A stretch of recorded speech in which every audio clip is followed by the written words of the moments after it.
একটি টপিকস হচ্ছে যে বুকে ধড়ফড় করা এইগুলা হলে আমরা কি মনে করি? তো বুকে ধড়ফড় করা একটি কমন প্রবলেম। বুকে অনেক কারণে ধড়ফড় করে থাকে। তার ভিতরে কিছু কারণ হচ্ছে যে যদি কারো হার্ট রেট অনেক বেড়ে যায় তাহলে কিন্তু আমাদেরকে বুক ধড়ফড় করা পড়ে। তো হার্ট রেট বাড়ার অনেক কারণ আছে। তার ভিতরে একটি হলো যে হার্টের যদি কোনো রোগ থাকে তাহলে কিন্তু বুক ধড়ফড় করতে পারে। তাছাড়াও যদি কোনো পেশেন্টের টেনশন করে বেশি বা যদি বেশি আতঙ্কিতগ্রস্ত হয়ে পড়ে, যাদের ঘুম কম হয় তাদের কিন্তু এরকম বুক ধড়ফড় করার টেন্ডেন্সি থাকে। এগুলো ছাড়াও কিছু হরমোনের রোগ আছে, যে হরমোনের রোগেও হার্টের রেট বেড়ে যায় এবং বুকের ধড়ফড় করে থাকে।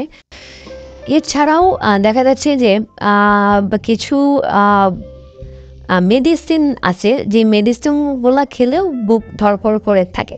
তো বুক ধড়ফড় করলে আমরা যেটা বলি যে এই আমরা অল্প কিছু টেস্ট করি।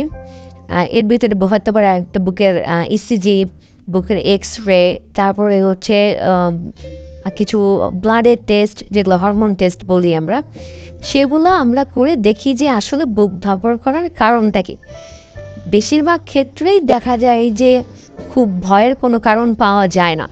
অনেক ক্ষেত্রে শুধুই হার্ট রেট বেশি, অন্য সব রিপোর্ট ভালো।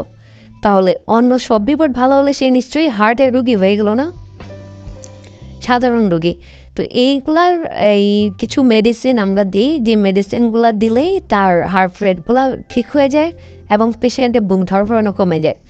বয়স্কদের ক্ষেত্রে যাদের স্পেসিফিকলি হার্টের রোগ ধরা পড়ে, যেটা ইসিজি, ইকো বা আদার্স টেস্ট করে আমরা ধরতে পারি, সেইগুলোর ক্ষেত্রে আলাদা কিছু মেডিসিন আছে স্পেসিফিক ফর হার্ট ডিজিজ বা অন্য কিছু, তা সেগুলা নিলেও কিন্তু পেশেন্ট এগুলো ঠিক হয়ে যায়।